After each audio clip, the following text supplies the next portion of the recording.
Գործունեությունը եղել է ոչ միայն երկրորդ աշխարհամարտի ժամանակ կամ սովետական միության ժամանակ մենք ասում ենք հայրենական մեծ պատերազմ։ Դա հայրենական երկրորդ մեծ պատերազմ է։ Առաջի հայրենական պատերազմը համարվել է 1812 թվականի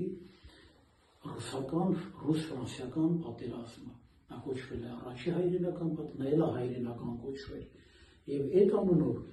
նաև 1941-45 թվականի պատերազմը կոչվել է մեծ հայրենական պատերազմ։ Եվ մինչև այդ պատերազմը Բաղրամյանը անցել է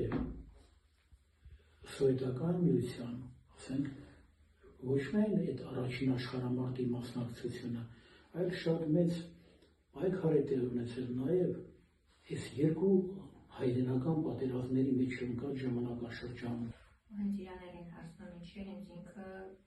մարշալ դարձավ, ինքը պատասխանում որ 1918 թվականին երբ որ հանդիպում է Սարիղանի Զորավարանդրանիկին, այդ ժամանակ գաղթականներ է ունենում, 15,000 գաղթական անում Զորավարանդրանիկին, որ այդ ժամանակ մարշալ Բաղրամյանի հետ կազմող զինվորները երևի 30 զինվոր ունենում այդ ժամանակ իրեն հենց անձնական մի մասը արդեն հրաժարվում է։ Ինքը ենթասպայ է։ Այո, ու այդ ժամանակ հենց Զորավարանդրանիկը իրան ապտակում է, ասել է, որ իմ հույսը հենց քեզ վրա եմ դրել, ու դու քո զինվորները հրաժարվում են պատերազմ մասնակցել, եւ այս բոլոր մարդիկ իրեն են նայում։ Ու ինքը ասում է, որ երևակայ իրեն կյանքում հենց դա էլ մեծ դեր ունեցավ, որ ինքը հենց ընտրեց Զորավարի ճանապարհը, եւ որ հետագայում իրեն սարքեց հենց մարշալ Բաղրամյանը, այսինքն Զորավարանդրանիկի հենց այդ մի ապտակը իրեն սարքեց մարշալը։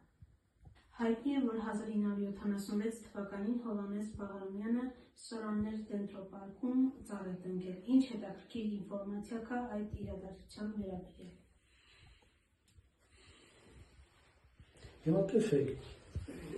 մարդիկ հիշում են, որ այս ծառը դրել է, չէ՞։ Ու ես չգիտեմ, այդ ծառը չորացել է, տեղ ուրիշն են դրել, թե չէ, այդ տարբերակն էլ է հնարավոր է, դրա մեջ որևէ վատ բան չկա։ Ծառը չորացել է, ստանում են ինքնա դրել, մի ուրիշն են բերել դրել, աճել է, զարգացել է։ Բայց ինքը մի ուրիշ ծառ էլ դրել էր Օռենի համայնքապետարանի դիմաց, այդ ծառը կտրեցին։ Ես լավ հիշում եմ, այդ ծառը չպետք է կտրեին։ Դա Բաղրամյանի դրած ծառն էր։